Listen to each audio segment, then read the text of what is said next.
ನಮಸ್ಕಾರ ಸ್ನೇಹಿತರೆ, 2026ರ ಎರಡನೇ ಮತ್ತು ಕೊನೆಯ ಚಂದ್ರಗ್ರಹಣವು ಇದೇ ಆಗಸ್ಟ್ 28ರಂದು ಹುಣ್ಣಿಮೆಯ ದಿನ ಗೋಚರಿಸುತ್ತಿದ್ದು, ಈ ಗ್ರಹಣದ ಪ್ರಭಾವದಿಂದ ಈ 6 ರಾಶಿಗಳಿಗೆ ಭಾರೀ ಅದೃಷ್ಟ ಜೊತೆಗೆ ರಾಜಯೋಗ, ಅಪಾರ ಧನ ಸಂಪತ್ತು ಬರಲಿದೆ. ನಮ್ಮ ಭಾರತದಲ್ಲಿ ಗ್ರಹಣಗಳಿಗೆ ಮತ್ತು ಹುಣ್ಣಿಮೆಗಳಿಗೆ ಬಹಳ ವಿಶೇಷ ಮತ್ತು ವಿಭಿನ್ನ ರೀತಿಯಲ್ಲಿ ಪೂಜೆ ಪುನಸ್ಕಾರಗಳು ಸೇರಿದಂತೆ ಹಲವು ರೀತಿಯ ನಿಯಮಗಳನ್ನು ಆಚರಣೆ ಮಾಡಿದರೆ ಗ್ರಹಣದ ಪರಿಣಾಮ ಇದರ ನೇರ ಲಾಭ ಸಿಗಲಿದೆ.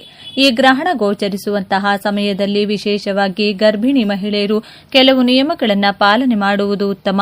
ಗ್ರಹಣ ಪ್ರಾರಂಭದಲ್ಲಿ ಊಟ ಮಾಡುವುದು ಸೇರಿದಂತೆ ಚೂಪಾದ ವಸ್ತುಗಳ ಬಳಕೆ ಮತ್ತು ಮನೆಯಿಂದ ಹೊರಗಡೆ ಹೋಗುವುದು ಇನ್ನಿತರ ಹಲವು ಕೆಲಸಗಳನ್ನು ನಿಷೇಧ ಮಾಡಲಾಗಿದೆ. ಇದು ವರ್ಷದ ಎರಡನೆಯ ಮತ್ತು ಕೊನೆಯ ಚಂದ್ರಗ್ರಹಣ ಇರುವುದರಿಂದ ಕೆಲವು ರಾಶಿಗಳ ಜನರು ಭಾರಿ ಎಚ್ಚರಿಕೆಯಿಂದ ಇರುವುದು ಉತ್ತಮ. ಉಳಿದ 6 ರಾಶಿಗಳಿಗೆ ಭಾರಿ ಅದೃಷ್ಟ ಸಿಗಲಿದೆ. ಬನ್ನಿ, 6 ಅದೃಷ್ಟವಂತ ರಾಶಿಗಳು ಯಾವುವು, ಯಾವೆಲ್ಲ ರಾಶಿಗಳಿಗೆ ಈ ಗ್ರಹಣದಿಂದ ಅದೃಷ್ಟ ಸಿಗಲಿದೆ, ಗರ್ಭಿಣಿಯರು ಅನುಸರಿಸಬೇಕಾದ ನಿಯಮಗಳು ಏನು ಎಂಬುದರ ಕುರಿತು ಕಂಪ್ಲೀಟ್ ಮಾಹಿತಿಯನ್ನ ಈ ವಿಡಿಯೋದಲ್ಲಿ ತಿಳಿಸಿಕೊಟ್ಟಿದ್ದೇವೆ. ಬನ್ನಿ ಕಂಪ್ಲೀಟ್ ಆಗಿ ನೋಡೋಣ. ಈ ವರ್ಷ ಆಗಸ್ಟ್ ತಿಂಗಳಲ್ಲಿ ಬರುವ ರಕ್ಷಾ ಬಂಧನದ ಹಬ್ಬವು ಜ್ಯೋತಿಷ್ಯ ಶಾಸ್ತ್ರದ ಪ್ರಕಾರ ಕುತೂಹಲಕಾರಿ ಘಟನೆಗೆ ಸಾಕ್ಷಿಯಾಗಲಿದೆ. ಅಣ್ಣ ತಂಗಿಯರ ಪವಿತ್ರ ಬಾಂಧವ್ಯದ ಪ್ರತೀಕವಾದ ರಕ್ಷಾ ಬಂಧನದ ದಿನದಂದೇ ಈ ಬಾರಿ ಚಂದ್ರಗ್ರಹಣ ಸಂಭವಿಸುತ್ತಿರುವುದು ವಿಶೇಷ. ಹಬ್ಬದ ದಿನವೇ ಗ್ರಹಣ ಇರುವುದರಿಂದ ರಾಖಿ ಕಟ್ಟುವ ಶುಭ ಮುಹೂರ್ತ, ಸೂತಕದ ನಿಯಮಗಳು ಹಾಗೂ ದ್ವಾದಶ ರಾಶಿಗಳ ಮೇಲೆ ಬೀಳುವ ಪ್ರಭಾವದ ಬಗ್ಗೆ ಜನರಲ್ಲಿ ಆತಂಕ ಶುರುವಾಗಿದೆ. ಈ ಗ್ರಹಣ ಆಗಸ್ಟ್ 28ರಂದು ಬೆಳಗ್ಗೆ 6:53ಕ್ಕೆ ಪ್ರಾರಂಭವಾಗುತ್ತದೆ. ಇದು ಮಧ್ಯಾಹ್ನ 12:31ಕ್ಕೆ ಕೊನೆಗೊಳ್ಳುತ್ತದೆ. ಭಾರತದಲ್ಲಿ ಈ ಚಂದ್ರಗ್ರಹಣ ಗೋಚರಿಸುವುದಿಲ್ಲ, ಆದರೆ ಗ್ರಹಣದ ಪ್ರಭಾವ ಕೆಲ ರಾಶಿಯವರ ಮೇಲೆ ಬೀರಲಿದೆ ಎಂದು ಜ್ಯೋತಿಷ್ಯ ಶಾಸ್ತ್ರ ಹೇಳುತ್ತದೆ. ಸೂತಕದ ನಿಯಮಗಳು. ಜ್ಯೋತಿಷ್ಯ ಶಾಸ್ತ್ರದ ಪ್ರಕಾರ ಚಂದ್ರಗ್ರಹಣದ ಸೂತಕವು ಗ್ರಹಣ ಸ್ಪರ್ಶಿಸುವ 9 ಗಂಟೆಗಳ ಮುಂಚಿತವಾಗಿಯೇ ಆರಂಭವಾಗುತ್ತದೆ. ಸೂತಕದ ಸಮಯದಲ್ಲಿ ಯಾವುದೇ ಶುಭ ಕಾರ್ಯಗಳು, ಪೂಜೆ ಪುನಸ್ಕಾರಗಳನ್ನು ಮಾಡುವುದು ಹಾಗೂ ಆಹಾರ ಸೇವಿಸುವುದು ನಿಷಿದ್ಧ. ದೇವಸ್ಥಾನದ ಬಾಗಿಲುಗಳನ್ನು ಸಹ ಈ ಸಮಯದಲ್ಲಿ ಮುಚ್ಚಲಾಗುತ್ತದೆ. ಹೀಗಾಗಿ ಸಹೋದರಿಯರು ತಮ್ಮ ಸಹೋದರನಿಗೆ ರಾಖಿ ಕಟ್ಟಲು ಸೂತಕ ಆರಂಭವಾಗುವ ಮೊದಲಿನ ಶುಭ ಲಗ್ನವನ್ನು ಅಥವಾ ಗ್ರಹಣ ಮೋಕ್ಷದ ನಂತರದ ಶುದ್ಧ ಸಮಯವನ್ನ ಆರಿಸಿಕೊಳ್ಳುವುದು ಒಳಿತು. ಈ ರಾಶಿಗಳಿಗೆ ಎದುರಾಗಲಿದೆ ಕಂಟಕ. ಗ್ರಹಣವು ಪ್ರಕೃತಿಯ ಸಹಜ ಪ್ರಕ್ರಿಯೆಯಾದರೂ ಜ್ಯೋತಿಷ್ಯದ ಪ್ರಕಾರ ಇದು ಕೆಲವು ನಿರ್ದಿಷ್ಟ ರಾಶಿಗಳ ಮೇಲೆ ನಕಾರಾತ್ಮಕ ಪ್ರಭಾವವನ್ನು ಬೀರಲಿದೆ. ಈ ಕೆಳಗಿನ ರಾಶಿಯವರು ಗ್ರಹಣದ ಸಮಯದಲ್ಲಿ ವಿಶೇಷ ಎಚ್ಚರಿಕೆ ವಹಿಸುವುದು ಅಗತ್ಯ. ಮೇಷರಾಶಿ. ಮೇಷರಾಶಿಯವರಿಗೆ ಈ ಚಂದ್ರಗ್ರಹಣವು ಆರ್ಥಿಕವಾಗಿ ಸ್ವಲ್ಪ ಹಿನ್ನಡೆ ತರಬಹುದು. ಅನಗತ್ಯ ಖರ್ಚುಗಳು ಹೆಚ್ಚಾಗಲಿದ್ದು ಹಣಕಾಸಿನ ಹೂಡಿಕೆ ಮಾಡುವಾಗ ಎಚ್ಚರದಿಂದಿರಬೇಕು. ಶಾರೀರಿಕ ಆಯಾಸ ಹೆಚ್ಚಾಗುವ ಸಂಭವವಿದೆ. ವೃಷಭರಾಶಿ. ಕೌಟುಂಬಿಕ ಜೀವನದಲ್ಲಿ ಅಶಾಂತಿ ಅಥವಾ ಭಿನ್ನಾಭಿಪ್ರಾಯಗಳು ಮೂಡುವ ಸಾಧ್ಯತೆಗಳಿವೆ. ಮನೆಯ ಹಿರಿಯರ ಆರೋಗ್ಯದಲ್ಲಿ ಏರುಪೇರಾಗಬಹುದು. ಹೀಗಾಗಿ ಮಾತಿನ ಮೇಲೆ ಹಿಡಿತವಿರಲಿ. ಸಿಂಹರಾಶಿ. ವೃತ್ತಿ ಜೀವನದಲ್ಲಿ ಅನಿರೀಕ್ಷಿತ ಅಡೆತಡೆಗಳು ಎದುರಾಗಬಹುದು. ಕಚೇರಿಯಲ್ಲಿ ಮೇಲಧಿಕಾರಿಗಳೊಂದಿಗೆ ಅಥವಾ ಸಹೋದ್ಯೋಗಿಗಳೊಂದಿಗೆ ವಾಗ್ವಾದಕ್ಕಿಳಿಯಬಾರದು. ಇದರಿಂದ ಮಾನಸಿಕ ಒತ್ತಡ ಹೆಚ್ಚಾಗುವ ಸಾಧ್ಯತೆ ಇದೆ. ವೃಶ್ಚಿಕ ರಾಶಿ. ಯಾವುದೇ ಹೊಸ ಕೆಲಸಗಳನ್ನು ಆರಂಭಿಸಲು ಇದು ಸೂಕ್ತ ಸಮಯವಲ್ಲ. ಸಂಗಾತಿಯೊಂದಿಗಿನ ಸಂಬಂಧದಲ್ಲಿ ಬಿರುಕು ಮೂಡದಂತೆ ಎಚ್ಚರ ವಹಿಸಿ. ಕುಂಭರಾಶಿ. ಕುಂಭರಾಶಿಯವರು ವಾಹನ ಚಲಾಯಿಸುವಾಗ ಎಚ್ಚರದಿಂದಿರಬೇಕು. ದೂರದ ಪ್ರಯಾಣವನ್ನು ಆದಷ್ಟು ಮುಂದೂಡುವುದು ಒಳಿತು. ಮಾನಸಿಕವಾಗಿ ಗೊಂದಲಗಳು ಕಾಡಬಹುದು. ಈ ವಸ್ತುಗಳನ್ನು ಬಳಸಬೇಡಿ. ಈ ಗ್ರಹಣದ ಸಂದರ್ಭದಲ್ಲಿ ಗರ್ಭಿಣಿಯರು ಮನೆಯಿಂದ ಹೊರಗೆ ಬರಬಾರದು ಮತ್ತು ಚಾಕು, ಕತ್ತರಿಯಂತಹ ಹರಿತವಾದ ವಸ್ತುಗಳನ್ನು ಬಳಸದಿರುವುದು ಉತ್ತಮ. ಗ್ರಹಣ ಮೋಕ್ಷದ ನಂತರ ತಲೆ ಸ್ನಾನ ಮಾಡಿ ದೇವರಿಗೆ ದೀಪ ಹಚ್ಚಿ ತುಳಸಿ ಮಿಶ್ರಿತ ನೀರನ್ನು ಸೇವಿಸಬೇಕು ಎಂದು ಕನ್ನಡ ಏಷ್ಯಾನೆಟ್ ನ್ಯೂಸ್ನ ವರದಿಯಲ್ಲಿ ತಿಳಿಸಲಾಗಿದೆ. ಇದರಿಂದ ಗ್ರಹಣದ ದೋಷ ನಿವಾರಣೆಯಾಗಿ ಕುಟುಂಬದಲ್ಲಿ ಸುಖ, ಶಾಂತಿ ಮತ್ತು ನೆಮ್ಮದಿ ನೆಲೆಸುತ್ತದೆ. ಪರಿಹಾರಗಳು. ಗ್ರಹಣದ ಪ್ರಭಾವದಿಂದ ಪಾರಾಗಲು ಗ್ರಹಣ ಕಾಲದಲ್ಲಿ ಮನೆಯಲ್ಲಿಯೇ ಕುಳಿತು ಶಿವನಾಮ ಸ್ಮರಣೆ, ಮಹಾಮೃತ್ಯುಂಜಯ ಮಂತ್ರ ಅಥವಾ ಗಾಯತ್ರಿ ಮಂತ್ರವನ್ನು ಜಪಿಸುವುದು ಶ್ರೇಷ್ಠ. ಗ್ರಹಣ ಮುಗಿದ ಬಳಿಕ ಮನೆಗೆ ಗಂಗಾ ಜಲ ಸಿಂಪಡಿಸಿ ಶುಚಿರ್ಭೂತರಾಗಿ ಬಡವರಿಗೆ ದಾನ ಧರ್ಮಗಳನ್ನು ಮಾಡುವುದರಿಂದ ಗ್ರಹಣ ದೋಷ ನಿವಾರಣೆಯಾಗುತ್ತದೆ ಎಂದು ಜ್ಯೋತಿಷ್ಯ ಪಂಡಿತರು ಸಲಹೆ ನೀಡುತ್ತಾರೆ. ಶ್ರಾವಣ ಮಾಸದ ಹುಣ್ಣಿಮೆಯ ದಿನವಾದ ಆಗಸ್ಟ್ 28ರಂದು ಕನ್ಯಾ ರಾಶಿಯಲ್ಲಿ ಚಂದ್ರಗ್ರಹಣ ಸಂಭವಿಸಲಿದೆ. ಈ ಗ್ರಹಣವು ಬೆಳಗ್ಗೆ 8:04ಕ್ಕೆ ಪ್ರಾರಂಭವಾಗಿ 9:44ಕ್ಕೆ ಮುಕ್ತಾಯಗೊಳ್ಳಲಿದೆ. ಈ ಗ್ರಹಣವು ಭಾರತದಲ್ಲಿ ಗೋಚರಿಸುವುದಿಲ್ಲವಾದ್ದರಿಂದ ಸೂತಕದ ನಿಯಮಗಳು ಅನ್ವಯಿಸುವುದಿಲ್ಲ. ಆದಾಗ್ಯೂ ಜ್ಯೋತಿಷ್ಯ ಶಾಸ್ತ್ರದ ಪ್ರಕಾರ ಈ ಗ್ರಹಣವು ಕೆಲ ರಾಶಿಗಳ ಮೇಲೆ ನಕಾರಾತ್ಮಕ ಪ್ರಭಾವ ಬೀರಲಿದೆ. ಈ ರಾಶಿಯವರು ಜಾಗರೂಕರಾಗಿರಬೇಕು. ಧನುರಾಶಿ. ಕನ್ಯಾ ರಾಶಿಯಲ್ಲಿ ಗ್ರಹಣ ಸಂಭವಿಸುತ್ತಿರುವುದರಿಂದ ಧನುರಾಶಿಯವರು ಮುನ್ನೆಚ್ಚರಿಕೆ ವಹಿಸುವುದು ಅಗತ್ಯ. ಈ ಅವಧಿಯಲ್ಲಿ ಆರ್ಥಿಕ ಸಂಕಷ್ಟಗಳು ಹಾಗೂ ಕೆಲಸ ಕಾರ್ಯಗಳಲ್ಲಿ ಅಡೆತಡೆಗಳು ಎದುರಾಗಬಹುದು. ಗ್ರಹಣ ಮುಗಿದ ಮರುದಿನದವರೆಗೆ ಹಣಕಾಸಿನ ವಿಷಯಗಳಲ್ಲಿ ಬಹಳ ಜಾಗರೂಕರಾಗಿರಲು ಸಲಹೆ ನೀಡಲಾಗಿದೆ. ಕನ್ಯಾ ರಾಶಿಯಲ್ಲೇ ಗ್ರಹಣ ನಡೆಯುತ್ತಿರುವುದರಿಂದ ಈ ರಾಶಿಯವರಿಗೆ ಹಣಕಾಸಿನ ಸಮಸ್ಯೆಗಳು ಹೆಚ್ಚಾಗಬಹುದು.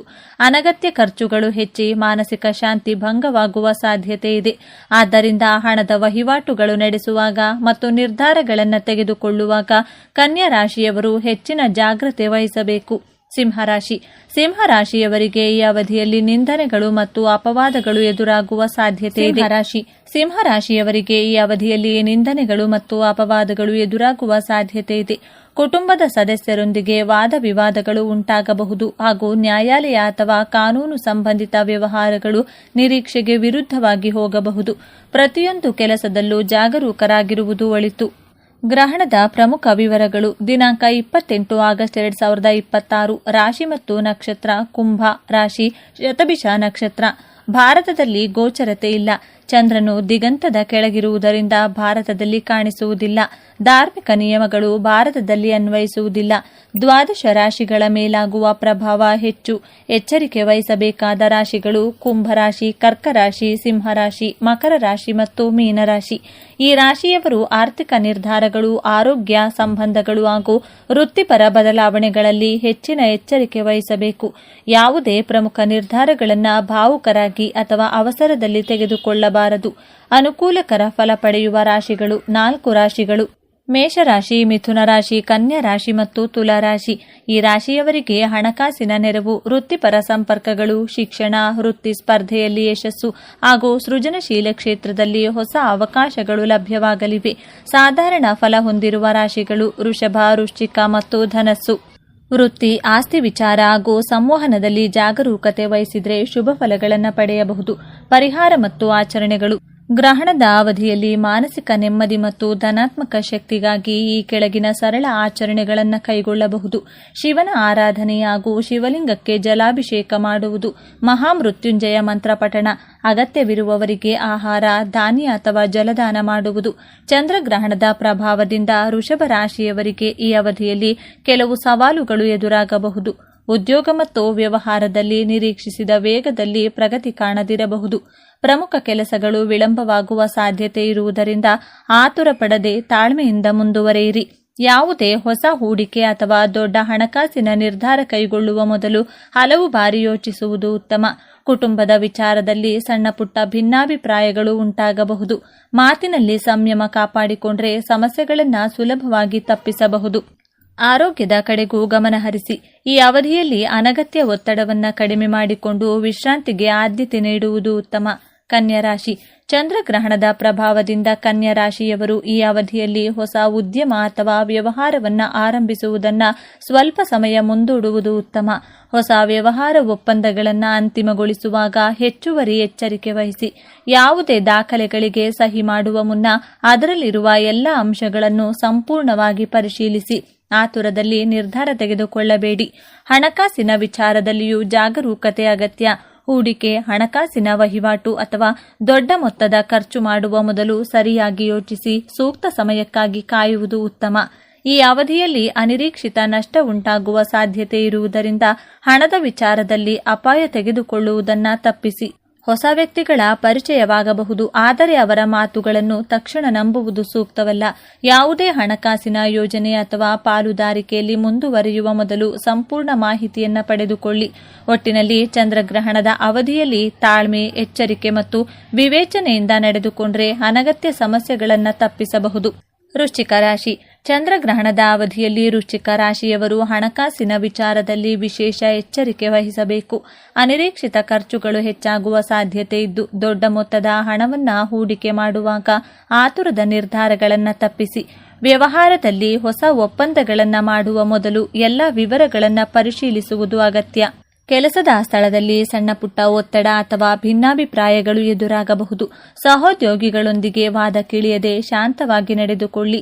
ಪ್ರಯಾಣ ಮಾಡುವವರು ಹೆಚ್ಚಿನ ಎಚ್ಚರಿಕೆ ವಹಿಸುವುದು ಉತ್ತಮ. ಕುಟುಂಬದವರ ಬೆಂಬಲ ದೊರೆಯಲಿದ್ದು ಅವರೊಂದಿಗೆ ಸಮಯ ಕಳೆಯುವುದರಿಂದ ಮಾನಸಿಕ ನೆಮ್ಮದಿ ಸಿಗಲಿದೆ. ಮಕರ ರಾಶಿ. ಚಂದ್ರಗ್ರಹಣದ ಪ್ರಭಾವದಿಂದ ಮಕರ ರಾಶಿಯವರಿಗೆ ಈ ಅವಧಿಯು ಸ್ವಲ್ಪ ಸವಾಲಿನದ್ದಾಗಿರಬಹುದು. ಈಗಾಗಲೇ ನಡೆಯುತ್ತಿರುವ ಕೆಲಸಗಳು ಅಥವಾ ಯೋಜನೆಗಳಲ್ಲಿ ಅನಿರೀಕ್ಷಿತ ವಿಳಂಬ ಉಂಟಾಗಬಹುದು. ಇದರಿಂದ ಮಾನಸಿಕ ಒತ್ತಡ ಮತ್ತು ಆತಂಕ ಹೆಚ್ಚಾಗುವ ಸಾಧ್ಯತೆ ಇದೆ. ಆದರೆ ಯಾವುದೇ ಪರಿಸ್ಥಿತಿಯಲ್ಲಿ ಆತುರದ ನಿರ್ಧಾರ ತೆಗೆದುಕೊಳ್ಳದೆ ತಾಳ್ಮೆಯಿಂದ ಸಮಸ್ಯೆಗಳನ್ನು ಎದುರಿಸುವುದು ಮುಖ್ಯ. ಕೆಲಸದ ಒತ್ತಡ ಹೆಚ್ಚಾದರೂ ಒಂದೇ ಬಾರಿಗೆ ಎಲ್ಲವನ್ನೂ ಪೂರ್ಣಗೊಳಿಸಲು ಪ್ರಯತ್ನಿಸುವ ಬದಲು ಆದ್ಯತೆಯ ಆಧಾರದ ಮೇಲೆ ಕೆಲಸಗಳನ್ನು ಪೂರ್ಣಗೊಳಿಸಿ. ಅತಿಯಾದ ಒತ್ತಡ ತೆಗೆದುಕೊಂಡರೆ ಪರಿಸ್ಥಿತಿ ಮತ್ತಷ್ಟು ಕಷ್ಟಕರವಾಗಬಹುದು. ಆದ್ದರಿಂದ ಶಾಂತ ಮನಸ್ಸಿನಿಂದ ಪ್ರತಿ ಹೆಜ್ಜೆಯನ್ನ ಯೋಚಿಸಿಡುವುದು ಉತ್ತಮ. ಹಣಕಾಸಿನ ವಿಚಾರದಲ್ಲಿಯೂ ಎಚ್ಚರಿಕೆ ಅಗತ್ಯ. ಹಾಗಾಗಿ ಈ ಮಾಹಿತಿ ವಿಡಿಯೋ ಲೈಕ್ ಮಾಡಿ, ಶೇರ್ ಮಾಡಿ, ಸಬ್ಸ್ಕ್ರೈಬ್ ಮಾಡೋದನ್ನ ಮರಿಬೇಡಿ. ಧನ್ಯವಾದಗಳು.